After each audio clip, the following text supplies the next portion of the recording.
챕터 1 평범한 행복. 2024년 봄 서울 강서구의 한 아파트 단지입니다. 아침 7시 알람이 울렸습니다. 김민주는 눈을 떴습니다. 옆에서 아내 수진이 아직 잠들어 있었습니다. 민주는 조용히 일어나 거실로 나왔습니다. 어머니, 일어나셨어요? 민준이 장모 방문을 가볍게 두드렸습니다. 응, 나갈게. 장모 박영숙의 목소리가 들렸습니다. 민주는 부엌으로 가서 커피를 내렸습니다. 장모 것도 함께 준비했습니다. 장모는 설탕을 2스푼 넣은 아메리카노를 좋아했습니다. 잠시 후 장모가 나왔습니다. 일찍 일어났구나. 어머니도 일찍 일어나셨네요. 커피 드세요. 민준이 컵을 건넸습니다. 고맙다. 장모가 커피를 받아들었습니다. 두 사람은 잠시 말없이 커피를 마셨습니다. 창밖으로 아침 햇살이 들어왔습니다. 민주는 35살입니다. IT 회사에서 과장으로 일하고 있습니다. 평범한 직장인입니다. 아내 수지는 초등학교 교사입니다. 5살 딸 하은이가 있습니다. 민준과 수지는 8년 전에 결혼했습니다. 연애 2년, 결혼 8년. 평범하지만 행복한 부부였습니다. 3년 전 장인이 세상을 떠났습니다. 갑작스러운 일이었습니다. 심근경색이었습니다. 아침에 출근하시다가 쓰러지셨습니다. 병원에 도착했을 때는 이미 늦었습니다. 장례를 치르고 난 후 장모는 혼자 남았습니다. 자식은 수진 하나뿐이었습니다. 엄마, 우리랑 같이 살자. 수진이 말했습니다. 괜찮아. 나 혼자 살 수 있어. 장모는 거절했습니다. 하지만 민준과 수진은 걱정이었습니다. 장모는 환갑이 지난 나이였습니다. 혼자 사시기엔 외로울 것 같았습니다. 어머니, 우리가 모시겠습니다. 함께 사세요. 민준이 말했습니다. 민준아, 내가 불편할 텐데. 장모가 망설였습니다. 불편하지 않아요. 어머니가 계시면 하은이도 좋아할 거예요. 민준이 웃었습니다. 그렇게 3년 전부터 장모는 민준 부부와 함께 살게 되었습니다. 처음 인연은 좋았습니다. 장모는 조용한 분이었습니다. 집안일을 도와주었습니다. 하은이를 무척 예뻐했습니다. 우리 손녀 세상에서 제일 예쁘지. 장모는 하은이를 안으며 웃었습니다. 민준도 장모를 친어머니처럼 대했습니다. 어머니, 건강검진 다녀오셨어요? 어머니, 이거 드시고 싶으시다던데 사왔어요. 민준은 자주 챙겼습니다. 장모는 고마워했습니다. 민준이가 없었으면 어쩔 뻔했니? 우리 수진이가 복받았어. 하지만 6개월 전부터 뭔가 달라졌습니다. 장모가 자주 멍하니 창밖을 바라보았습니다. 무슨 생각을 하는지 알 수 없는 표정이었습니다. 밤에 장모 방에서 흐느끼는 소리가 들렸습니다. 민준이 문을 두드렸습니다. 어머니, 괜찮으세요? 응, 괜찮아. 그냥 아빠 생각이 나서. 장모가 대답했습니다. 민준은 그러려니 했습니다. 장인이 돌아가신 지 얼마 안 됐으니까 슬플 수도 있겠다고 생각했습니다. 하지만 이상한 일들이 계속되었습니다. 장모가 전화를 받을 때마다 방으로 들어가 문을 잠갔습니다. 낮은 목소리로 무언가 이야기했습니다. 어머니, 누구 전화세요? 민준이 물으면 친구야라고 대답했습니다. 하지만 민준은 장모에게 친한 친구가 있다는 말을 들어본 적이 없었습니다. 어느 토요일 오후였습니다. 민준은 거실에서 하은이와 놀고 있었습니다. 수지는 부엌에서 요리를 하고 있었습니다. 장모는 방에 계셨습니다. 초인종이 울렸습니다. 내가 볼게. 민준이 일어나 현관으로 갔습니다. 문을 열었습니다. 낯선 남자가 서 있었습니다. 40대로 보였습니다. 검은 점퍼를 입고 있었습니다. 얼굴에 수염이 조금 있었습니다. 누구세요? 민준이 물었습니다. 박영숙 여사님 계십니까? 남자가 물었습니다. 네, 계시는데요. 누구신지. 민준이 말하려는데 누구야? 장모가 나왔습니다. 장모가 남자를 보는 순간 얼굴이 창백해졌습니다. 당신, 어떻게? 장모가 떨리는 목소리로 말했습니다. 오랜만입니다. 남자가 웃었습니다. 하지만 그 웃음은 따뜻하지 않았습니다. 모르는 사람이에요. 가세요. 장모가 소리쳤습니다. 민주는 놀랐습니다. 장모가 이렇게 큰 소리를 내는 걸 처음 봤습니다. 정말 모르시는 분이세요? 남자가 의미심장하게 웃었습니다. 준혁이 이야기 좀 하려고 왔는데. 나가요. 당장 나가라고요. 장모가 외쳤습니다. 남자는 주머니에서 명함을 꺼내 바닥에 떨어뜨렸습니다. 필요하시면 연락하세요. 곧 다시 올게요. 남자가 돌아서서 갔습니다.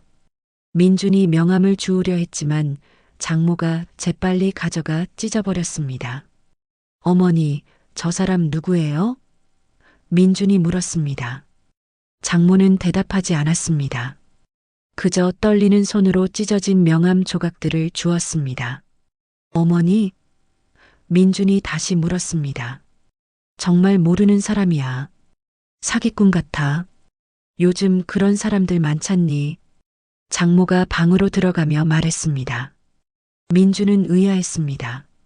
장모의 반응이 이상했습니다. 정말 모르는 사람이라면 저렇게까지 당황할 이유가 없었습니다. 그리고 남자가 말한 준혁이라는 이름. 민주는 그 이름을 들어본 적이 없었습니다. 저녁 식사 시간이었습니다. 장모는 거의 먹지 못했습니다. 몇 번 수저를 들었다가 놓았습니다. 엄마, 괜찮으세요? 어디 아프세요? 수진이 걱정스럽게 물었습니다. 아니야. 그냥 입맛이 없네. 장모가 대답했습니다. 오늘 낮에 이상한 사람이 찾아왔어. 민준이 수진에게 말했습니다. 이상한 사람? 수진이 물었습니다. 응. 어머니를 찾았는데 어머니가 모르는 사람이라고 하셨어. 요즘 사기꾼들 많으니까 조심해야죠. 수진이 말했습니다. 장모는 아무 말도 하지 않았습니다. 밤 11시 민주는 아직 잠들지 못했습니다. 장모 방에서 소리가 들렸습니다. 전화 통화하는 소리였습니다. 안 돼요. 절대 안 돼요. 장모의 목소리가 들렸습니다. 민주는 귀를 기울였습니다. 그만해요. 제발. 그렇게 하면 안 돼요. 장모가 울먹이며 말했습니다. 통화가 끝난 것 같았습니다. 그리고 장모가 우는 소리가 들렸습니다. 민주는 문을 두드리려다가 멈췄습니다. 장모가 혼자 있고 싶어 하는 것 같았습니다. 하지만 민주는 알았습니다. 뭔가 큰 문제가 있다는 것을, 그리고 오늘 낮에 찾아온 그 남자와 관련이 있다는 것을. 민주는 결심했습니다. 알아봐야겠다고. 장모에게 무슨 일이 있는지, 준혁이 누구인지, 챕터 2 숨겨진 단서들. 다음 날 아침 장모는 나오지 않았습니다. 어머니, 아침 드세요. 민준이 문을 두드렸습니다. 난 괜찮아. 먼저 먹어. 장모가 안에서 대답했습니다. 민준과 수지는 걱정스러운 눈빛을 교환했습니다. 엄마 요즘 이상하지?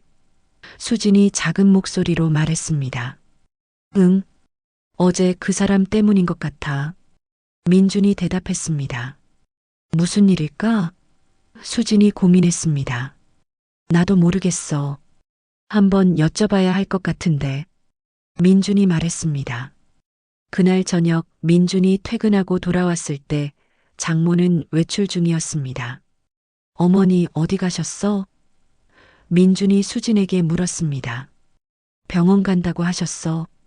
아까 4시쯤 나가셨어. 수진이 대답했습니다. 무슨 병원? 민준이 물었습니다. 내과라고 하셨어. 소화가 안 된대. 민주는 고개를 끄덕였습니다. 하지만 뭔가 이상했습니다. 장모는 평소에 병원을 잘 가지 않는 분이었습니다. 밤 8시가 넘어서 장모가 돌아왔습니다. 어머니, 늦으셨네요. 병원 오래 걸렸어요? 민준이 물었습니다. 응, 사람이 많아서. 장모가 피곤한 표정으로 대답했습니다. 뭐라고 하시던가요? 수진이 걱정스럽게 물었습니다. 별거 아니래. 약 처방받았어. 장모가 방으로 들어갔습니다. 며칠이 지났습니다. 장모는 자주 외출했습니다. 친구 만난다, 은행 간다, 산책한다는 이유였습니다. 민주는 점점 더 의심스러워졌습니다. 어느 날 우편물을 정리하다가 이상한 봉투를 발견했습니다. 해맞이 요양원 이용료 청구서라고 적혀 있었습니다.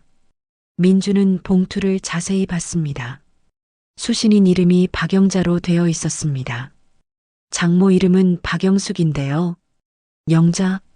민주는 봉투를 열어볼까 고민했습니다. 하지만 남의 우편물을 여는 건 범죄입니다. 게다가 장모의 것이었습니다. 민주는 봉투를 그대로 장모 방문 앞에 놓아두었습니다. 다음 날 아침 봉투는 사라져 있었습니다. 토요일이었습니다. 민주는 집안 청소를 돕기로 했습니다. 어머니, 방 청소 도와드릴게요. 민준이 말했습니다. 아니야, 괜찮아. 내가 할게. 장모가 거절했습니다. 어머니, 제가 할게요. 어머니는 좀 쉬세요. 민준이 웃으며 말했습니다. 장모는 마지못해 거실로 나갔습니다. 민준은 장모 방을 청소하기 시작했습니다. 침대 정리, 먼지 털기, 바닥 닦기. 서랍을 정리하다가 깊숙이 숨겨진 무언가를 발견했습니다. 오래된 사진첩이었습니다. 천으로 쌓여 있었습니다. 민주는 잠시 망설였습니다. 보지 말아야 하나? 하지만 호기심이 이겼습니다. 민주는 사진첩을 꺼냈습니다. 첫 장을 펼쳤습니다. 젊은 장모의 사진이었습니다. 20대로 보였습니다. 긴 머리에 환한 미소를 짓고 있었습니다. 다음 페이지를 넘겼습니다. 장모와 낯선 남자가 함께 있는 사진이었습니다. 두 사람은 손을 잡고 있었습니다. 민주는 처음 보는 남자였습니다. 장인은 아니었습니다. 다음 페이지. 그 남자와 장모, 그리고 아이는 2살쯤 되어 보였습니다. 장모가 아이를 안고 있었습니다. 민주는 사진을 자세히 봤습니다. 이 아이는 수진이가 아니야. 수진의 어린 시절 사진을 많이 봤던 민주는 확신할 수 있었습니다. 민준의 머릿속이 복잡해졌습니다. 장모님께 다른 아이가 있었던 걸까? 이 남자는 누구지? 전 남편? 왜 이 사진들을 숨긴 거지? 민주는 사진첩을 다시 원래 자리에 놓았습니다. 본 척하지 않기로 했습니다. 하지만 의문은 계속 커졌습니다. 며칠 후 민주는 또 다른 단서를 발견했습니다. 거실 테이블에 장모의 통장 거래 내역서가 놓여 있었습니다. 장모가 깜빡하고 두고 간 것 같았습니다. 민주는 보지 말아야 한다고 생각했습니다. 하지만 눈이 갔습니다. 매달 150만 원씩 빠져나가고 있었습니다. 수취인은 해맞이 요양원. 민주는 위로 스크롤했습니다. 작년에도 재작년에도 계속 같은 금액이 빠져나가고 있었습니다. 더 위로 올려봤습니다. 10년 전에도, 15년 전에도, 20년 전에도. 민주는 숨이 막혔습니다. 20년 넘게 매달 150만 원씩? 도대체 왜? 요양원에 누가 있는 거지? 그때 문 열리는 소리가 들렸습니다. 장모가 돌아오는 것이었습니다. 민주는 황급히 내역서를 원래 자리에 놓았습니다. 다녀왔습니다. 장모가 현관에서 말했습니다. 어머니, 어디 다녀오셨어요? 민준이 자연스럽게 물었습니다. 응, 그냥 산책. 장모가 애매하게 대답했습니다. 장모는 거실로 들어와 테이블을 봤습니다. 통장 내역서를 발견한 것 같았습니다. 장모의 얼굴이 굳었습니다. 재빨리 내역서를 챙겨 방으로 들어갔습니다. 민주는 본 척했습니다. 하지만 장모도 눈치챈 것 같았습니다. 그날 밤 민주는 수진에게 말했습니다. 여보, 어머니한테 다른 아이가 있었던 것 같아. 뭐? 수진이 놀라 물었습니다. 오래된 사진을 봤어. 어머니랑 다른 남자, 그리고 아이. 그게 무슨 소리야? 엄마는 아버지하고만 결혼했어. 나 외에 다른 자식 없어. 수진이 당황했습니다. 나도 이상해서. 그런데 통장 내역을 봤는데 20년 넘게 요양원에 돈을 보내고 계셔. 요양원? 수진이 어리둥절했습니다. 응, 해맞이 요양원이라고. 매달 150만 원씩? 그게 무슨 의미지? 수진이 혼란스러워했습니다. 모르겠어. 하지만 뭔가 있는 것 같아. 민준이 말했습니다. 엄마한테 물어볼까? 수진이 제안했습니다. 아니, 아직은. 어머니가 숨기고 싶어 하시는 것 같아. 민준이 망설였습니다. 그럼 어떻게 해? 수진이 물었습니다. 민준은 한참 생각했습니다. 내가 직접 가봐야 할 것 같아. 어디?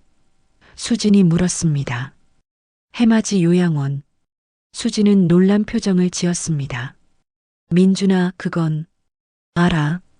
좋은 방법은 아니야. 하지만 어머니가 말씀 안 하시잖아.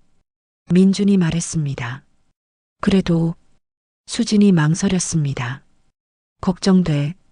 어머니한테 무슨 일이 있는 건지. 그리고 요즘 이상한 남자도 찾아오고. 민준이 진지하게 말했습니다. 수진은 잠시 고민하더니 고개를 끄덕였습니다. 알았어. 조심해서 다녀와. 민준은 결심했습니다. 다음 주 평일에 반차를 내고 요양원을 방문하기로.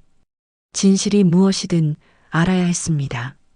장모를 도와드리려면 먼저 무슨 일인지 알아야 했습니다. 챕터 3 충격의 진실.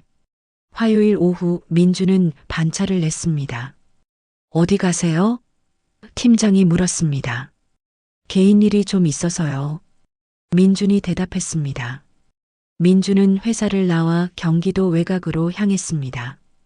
해맞이 요양원은 생각보다 멀었습니다.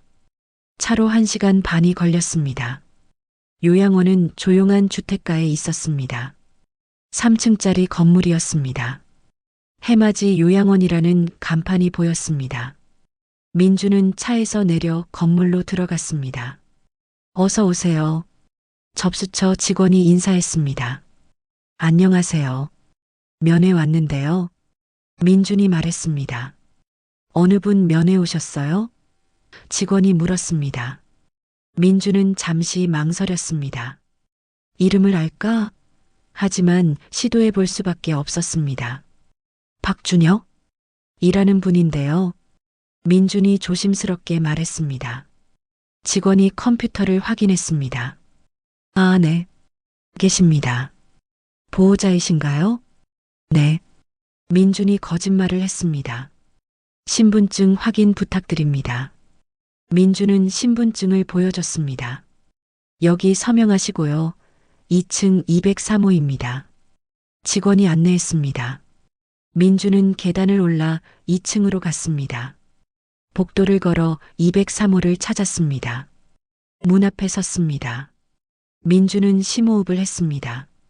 그리고 문을 열었습니다. 방 안에 침대가 하나 있었습니다. 침대에 남자가 누워 있었습니다. 30대로 보였습니다. 마른 체격이었습니다. 눈은 뜨고 있었지만 초점이 없었습니다. 민준은 천천히 다가갔습니다. 안녕하세요. 민준이 말했습니다. 남자는 반응하지 않았습니다. 민준은 침대 옆 의자에 앉았습니다. 벽에 차트가 걸려 있었습니다. 민주는 읽어봤습니다.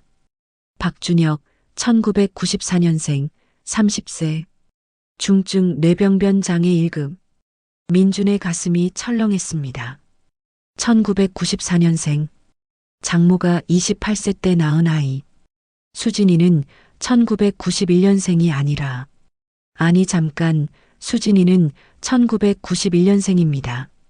그럼 이 사람은 수진이보다 3살 어린 건가요? 아니, 민주는 다시 생각했습니다. 장모가 수진이 어머니 맞습니다. 하지만 이 사람은 수진이 동생? 민주는 혼란스러웠습니다. 준혁 씨, 민준이 조심스럽게 불렀습니다. 준혁은 여전히 반응이 없었습니다. 눈만 천천히 움직였습니다. 민주는 준혁의 손을 잡았습니다. 차가웠습니다. 준혁 씨, 저는 박영숙 여사님의 사위입니다.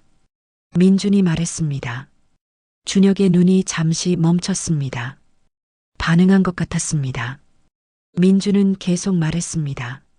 어머니께서 당신을 보러 자주 오시죠? 준혁은 대답할 수 없었습니다. 하지만 눈이 조금 반짝이는 것 같았습니다. 민주는 한참 앉아 있었습니다. 이 사람이 장모님의 아들이구나. 30년간 여기 있었던 거야. 장모님은 30년간 혼자 이 사람을 돌보셨던 거고, 민주는 눈물이 났습니다. 얼마나 외로우셨을까? 얼마나 죄책감에 시달리셨을까? 1시간쯤 지나서 민주는 요양원을 나왔습니다. 차 안에 앉아 한참을 생각했습니다. 어머니한테 말씀드려야 할까? 아니면 모르는 척해야 할까? 고민 끝에 민주는 결정했습니다. 어머니와 이야기해야 한다고. 집으로 돌아왔을 때는 저녁 7시였습니다. 민준아, 일찍 왔네? 수진이 반겼습니다. 응.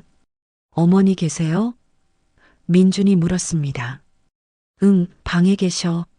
수진이 대답했습니다. 민준은 장모 방문을 두드렸습니다. 어머니, 저예요. 잠깐 이야기 좀 할 수 있을까요? 뭔데? 장모의 목소리가 들렸습니다. 중요한 얘기예요. 잠시 침묵이 흘렀습니다. 그리고 문이 열렸습니다. 들어와. 장모가 말했습니다. 민주는 방으로 들어가 의자에 앉았습니다. 장모는 침대에 앉았습니다. 무슨 일이야? 장모가 물었습니다. 민주는 심호흡을 했습니다. 어머니, 오늘 해맞이 요양원에 다녀왔습니다. 장모의 얼굴이 창백해졌습니다. 뭐라고? 장모가 떨리는 목소리로 물었습니다. 준혁 씨를 만났어요. 민준이 조용히 말했습니다. 장모는 아무 말도 하지 못했습니다. 그저 민준을 바라봤습니다. 어머니, 준혁 씨가 누구예요? 민준이 물었습니다. 장모는 한참을 침묵했습니다. 그리고 눈물이 흘렀습니다. 내 아들이야. 장모가 작은 목소리로 말했습니다. 민주는 이미 알고 있었지만 직접 듣는 것은 달랐습니다. 어머니, 민준이 말했습니다. 어떻게 알았니? 장모가 물었습니다. 통장 내역을 봤어요. 그리고 오래된 사진도. 죄송합니다. 민준이 사과했습니다. 장모는 고개를 저었습니다. 아니야. 알만도 하지. 어머니, 말씀해 주세요. 무슨 일이 있었던 건지. 민준이 부드럽게 말했습니다. 장모는 한참을 울었습니다. 그리고 입을 열었습니다. 1994년이었어. 나는 28살이었지. 장모가 이야기를 시작했습니다. 그때 나는 서울에서 혼자 살고 있었어. 공장에서 일했지. 거기서 한 남자를 만났어. 준혁이 아버지요? 민준이 물었습니다. 응. 그 사람은 좋은 사람이었어. 처음엔 나한테 잘해줬어. 결혼하자고 했어. 장모가 계속 말했습니다. 임신했어. 그 사람한테 말했더니 도망갔어. 연락도 안 됐어. 혼자 아이를 낳았어. 그런데 장모의 목소리가 떨렸습니다. 아이가 장애가 있었어. 민주는 조용히 들었습니다. 병원에서 말했어. 중증 장애래. 평생 혼자서는 아무것도 못한대. 누가 돌봐줘야 한대. 어머니, 친정에 갔어. 도와달라고. 그런데 장모가 눈물을 흘렸습니다. 부모님이 그런 아이는 시설에 보내라고 했어. 내 인생 망치지 말라고 했어. 민준의 가슴이 아팠습니다. 어쩔 수 없었어. 돈도 없었고 혼자 키울 수 없었어. 그래서 장모가 말을 이었습니다. 아이를 시설에 맡겼어. 해맞이 요양원에. 그리고 도망쳤어. 새로운 도시로 갔어. 과거를 지우기로 했어. 장모가 한숨을 쉬었습니다. 수진이 아버지를 만났어. 좋은 사람이었어. 나한테 과거를 묻지 않았어. 결혼했어. 수진이 아빠는 모르셨어요? 민준이 물었습니다. 응. 아무한테도 말 안 했어. 수진이도 몰라. 준혁이 있는 줄. 민준은 놀랐습니다. 수진이도 모른다는 것을. 하지만 장모가 계속했습니다. 아들을 잊을 수 없었어. 매달 돈을 보냈어. 1년에 한두 번씩 몰래 면회 갔어. 30년간. 민준이 말했습니다. 응. 30년간 혼자 비밀로 했어. 장모가 울었습니다. 민준은 장모의 손을 잡았습니다. 어머니, 혼자 얼마나 힘드셨어요. 미안해. 숨겨서 미안해. 장모가 사과했습니다. 아니에요. 어머니 잘못이 아니에요. 민준이 말했습니다. 그런데 장모가 말했습니다. 요즘 이상한 남자가 나타났어. 아, 지난번에 집에 왔던 그 사람? 민준이 물었습니다. 응, 그 사람이 준혁이 아버지라고 주장해. 뭐요? 민준이 놀랐습니다. 돈을 달래. 안 그러면 수진이한테 다 말하겠대. 장모가 떨리는 목소리로 말했습니다. 그게 민준이 분노했습니다. 어떻게 해야 할지 모르겠어. 그래서 요즘 너무 힘들었어. 장모가 고백했습니다. 민준은 생각했습니다. 어머니, 그 사람 정말 준혁이 아버지 맞아요? 모르겠어. 30년 전 사람인데 기억이 안 나. 장모가 대답했습니다. 제가 알아볼게요. 민준이 말했습니다. 민준아. 장모가 민준을 봤습니다. 어머니, 이제 혼자 아니에요. 저희가 있잖아요. 민준이 따뜻하게 말했습니다. 장모는 민준을 안았습니다. 그리고 한참을 울었습니다. 30년간 혼자 짊어진 무게가 얼마나 무거웠을까. 민준은 장모를 토닥였습니다. 어머니를 도와드려야 해. 그리고 수진이한테도 말해야 해. 민준은 결심했습니다. 이제 비밀을 끝낼 때가 됐다고. 챕터 4위기와 해결. 다음 날 민준은 그 남자를 조사하기 시작했습니다. 명함 조각을 버린 쓰레기통을 뒤져 찾았습니다. 다행히 전화번호 부분은 온전했습니다. 민준은 그 번호로 전화를 걸었습니다. 여보세요? 남자의 목소리가 들렸습니다. 저 박영숙 어머니 사위입니다. 민준이 말했습니다. 아, 그때 그분? 남자가 반가운 척했습니다. 만나서 이야기 좀 하고 싶은데요. 민준이 제안했습니다. 좋죠. 언제 만날까요? 내일 점심 어때요? 좋습니다. 장소 문자로 보내주세요. 전화를 끊고 민준은 사설 탐정을 알아봤습니다. 전화번호로 신원 조회 가능한가요? 민준이 물었습니다. 가능합니다. 3일 정도 걸립니다. 탐정이 대답했습니다. 빨리 부탁드립니다. 다음 날 점심 민주는 남자를 만났습니다. 반갑습니다. 남자가 악수를 청했습니다. 이철수라고 하죠? 민준이 명함을 보며 물었습니다. 네, 맞습니다. 준혁 씨 아버지시라고요? 민준이 직접적으로 물었습니다. 네, 그렇습니다. 남자가 대답했습니다. 30년 전에 장모님과 만나셨다고요? 민준이 확인했습니다. 네, 젊은 시절이었죠. 제가 철없었습니다. 남자가 고개를 숙였습니다. 그런데 왜 30년이 지나서 나타나신 거죠? 민준이 물었습니다. 아들이 궁금했습니다. 이제라도 책임지고 싶어서요. 남자가 말했습니다. 책임이요? 민준이 되물었습니다.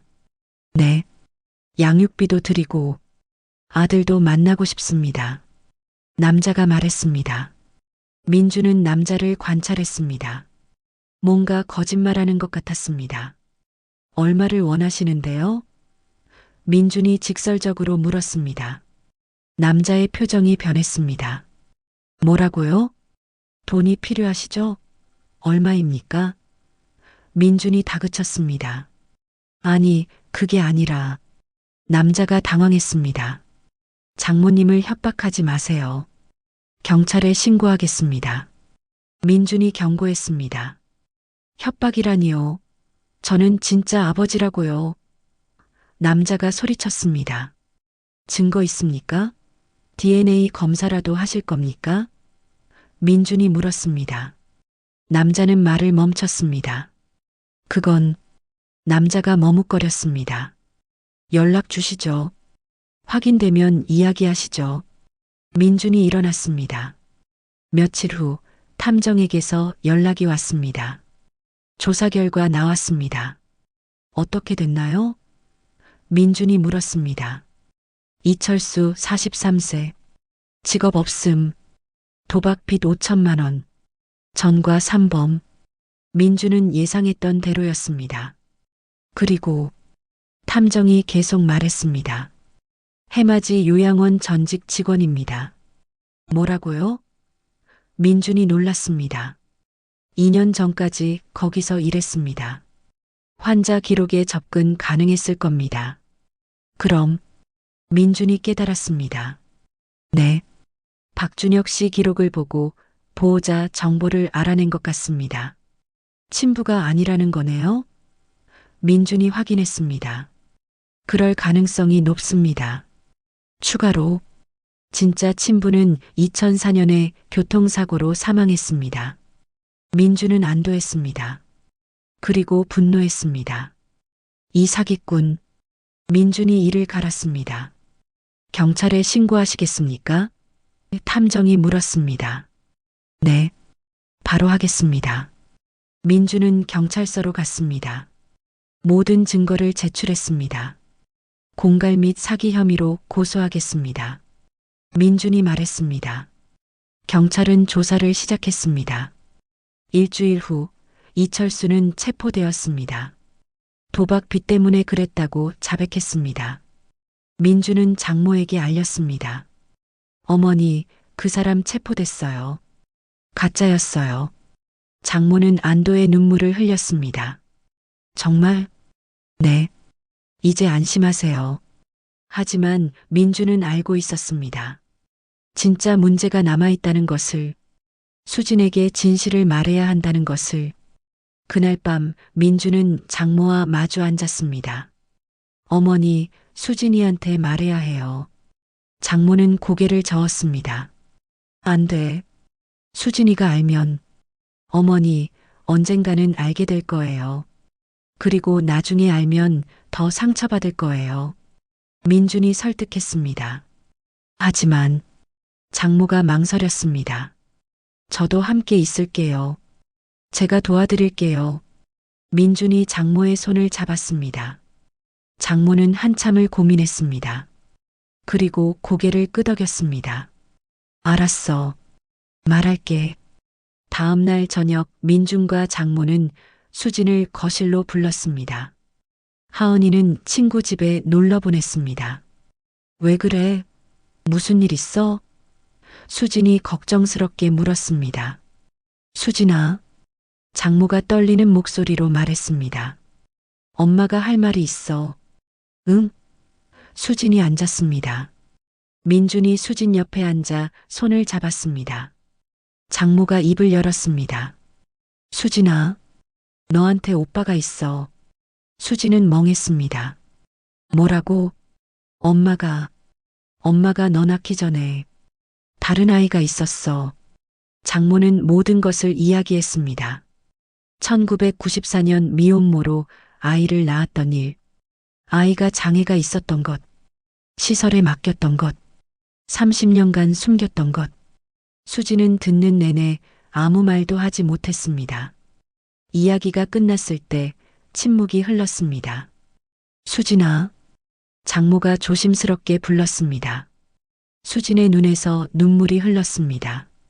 엄마, 수진이 떨리는 목소리로 말했습니다. 장모는 최악을 예상했습니다. 수진이 실망하고 화낼 거라고. 하지만 수진이 한 말은 달랐습니다. 엄마, 혼자 얼마나 힘드셨어요? 수진이 장모를 안았습니다. 왜 진작 말 안 했어요? 같이 오빠 보러 가고 그랬잖아요. 수진이 울었습니다. 장모도 울었습니다. 미안해. 미안해. 장모가 반복했습니다. 미안하긴요. 엄마는 잘못 없어요. 그때 상황이 그랬던 거잖아요. 수진이 말했습니다. 민준도 눈물이 났습니다. 세 사람은 한참을 안고 울었습니다. 30년의 비밀이 마침내 풀렸습니다. 그리고 가족은 더 가까워졌습니다. 챕터 5화해와 새로운 시작. 일주일 후 가족 모두가 해맞이 요양원으로 향했습니다. 민준, 수진, 장모, 그리고 하은이. 할머니, 우리 어디가? 하은이가 물었습니다. 삼촌 만나러 가. 수진이 대답했습니다. 삼촌? 나 삼촌 있어? 하은이가 신기해했습니다. 응, 있어. 할머니 아들이야. 차 안은 조용했습니다. 모두 긴장하고 있었습니다. 특히 장모는 떨리는 손을 감추지 못했습니다. 어머니, 괜찮으세요?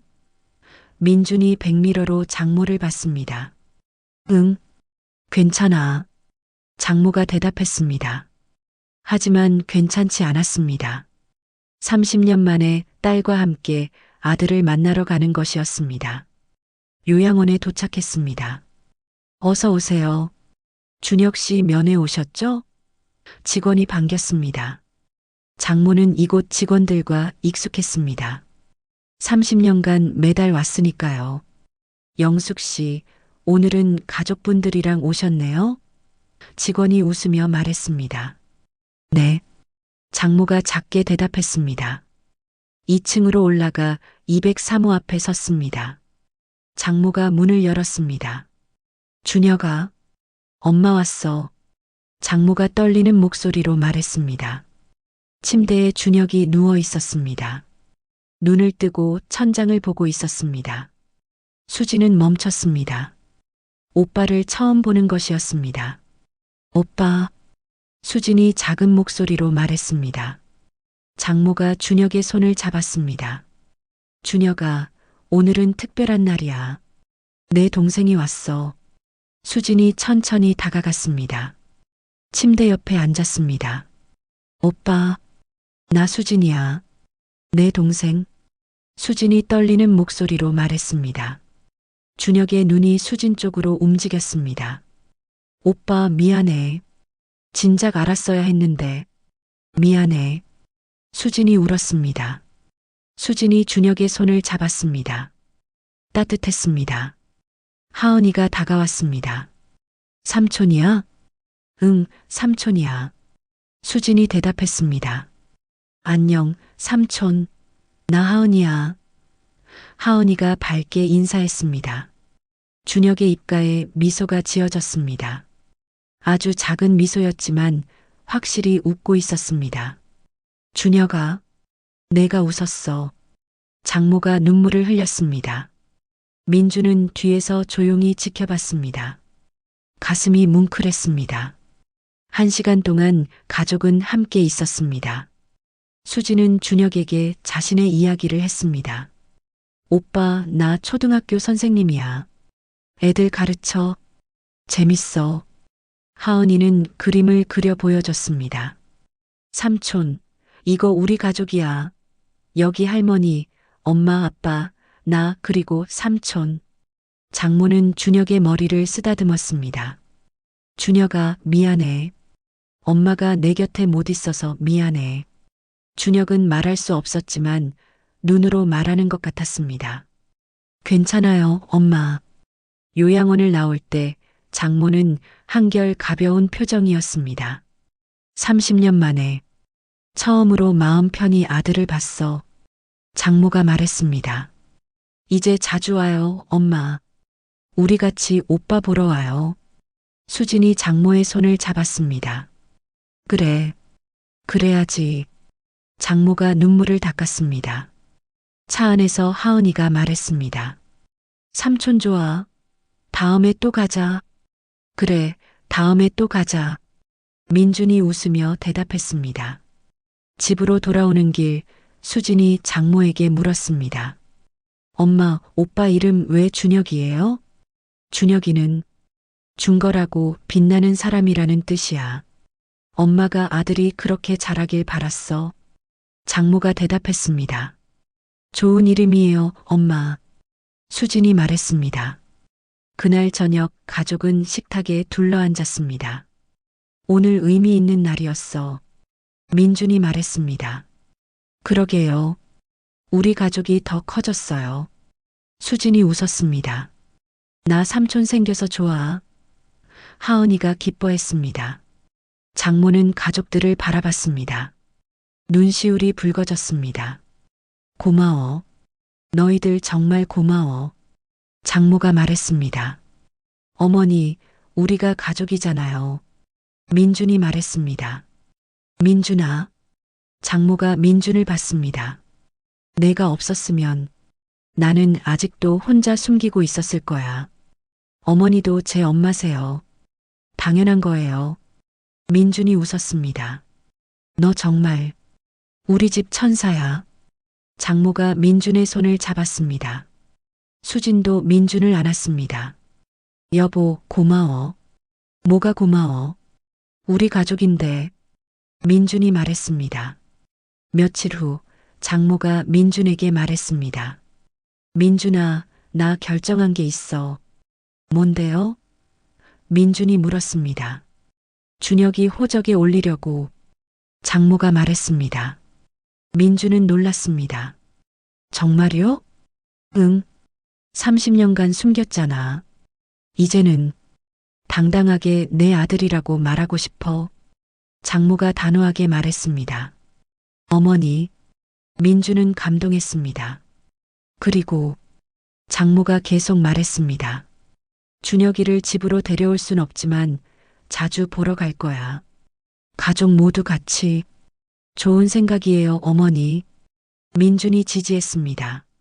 한 달 후 준혁의 호적 등재가 완료되었습니다. 공식적으로 박영숙의 아들, 박수진의 오빠가 되었습니다. 그날 저녁 가족은 작은 축하 파티를 했습니다. 오빠가 공식적으로 우리 가족이 됐어. 수진이 기뻐했습니다. 다음 주말에 또 보러 가자. 이 소식 알려주고. 민준이 제안했습니다. 좋아요. 하은이가 박수를 쳤습니다. 장모는 행복한 표정으로 가족들을 바라봤습니다. 30년간의 죄책감과 고독이 드디어 끝났습니다. 혼자가 아니었습니다. 가족이 함께였습니다.